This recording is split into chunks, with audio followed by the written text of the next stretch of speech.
Midwestern movie reviewer for another movie review. Today I am talking about the movie The Flash.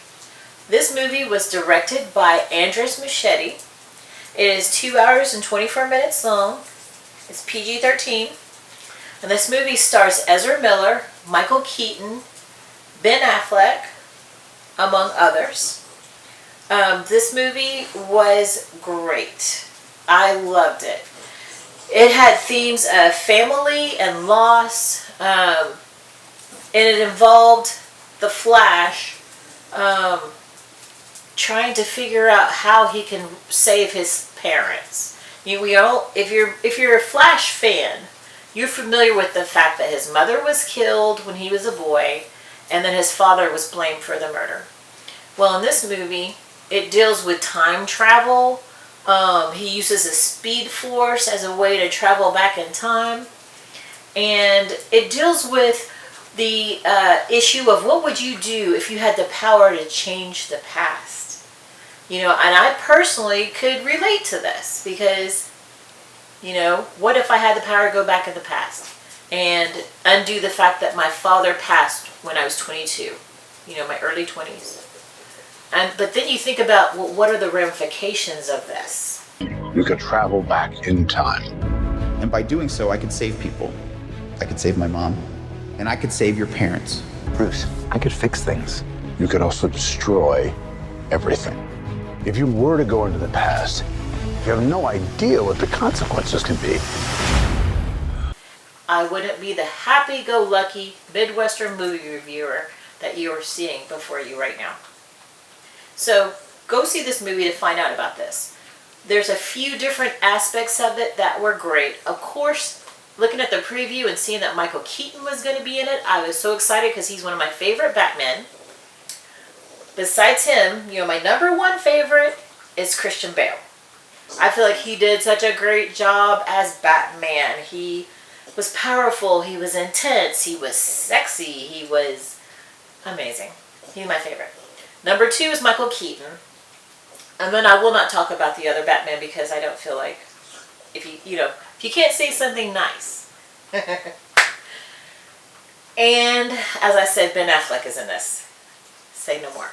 Anyways, there was a Superwoman in this. There was some controversy around this because Henry Cavill was intended at first to be the one who was coming back as the Man of Steel in this. They decided to go a different way. They went with a woman. Her name is Sasha Calle. She was buff and powerful in this, and she was amazing. I enjoyed her. You know what this symbol stands for? It means hope, right? I will help you fight love. She was different. She was not your... Like, when you think about who has played Superwoman in the past, she's nothing like them. But was amazing. I thought she did a great job. And Henry Cavill, I will have to say though, next to Christopher Reeve was my absolute favorite Superman. He was my next favorite. So, even though he's not going to be reprising that role, I look forward to seeing what he's in next. Some other aspects of the movie. The CGI in this movie was really good. There were only a few little cartoony moments in it, but the rest of the time you're going with it. It looks realistic. It looks great. It's the colors and the cinematography was fantastic. The score was amazing. It took aspects of Michael Keaton's Batman music. Bum, bum, bum, bum. It took aspects of modern Batman music. It took Flash music. There were so many different mixtures of the different superheroes theme songs in this. It was just, delicious for your ears, is all I'm going to say. So look for that. Also, if you're a fan of the Flash TV show, you know how funny that show can be at times. This movie, I laughed out loud several times. It was really funny. I really enjoyed that they leaned in a lot on the humor. It still did not take away from the seriousness of the family and loss. And, usually when something's so touching, I would cry. I did not cry in this movie. But if that's something kind of touching for you, you might cry in this movie. Also, I would like to say, I just wanted to point out that the scenes, you know that Ezra Miller meets himself in this. So they use like a really high-tech deep fake technology in this. It looks great. Only once or twice could I tell, oh, that's deep fake there. They use deep fake in this. And then also, then you start looking at some of the other characters and you're like, it looks like they did deep fake that character and that one. So I'm like, why are they deep faking so many people in this? But the technology is so good, it enhances it to me. It makes it better than just having like the back of the head of a person when the other person's talking. You know, you've seen TV shows and movies where you can see the line in the middle of the screen and stuff, and it's distracting. You don't have any of that. You just have, it looks like two Ezra Millers on the screen interacting with each other in amazing ways. So very well done. I tell you, go see this movie.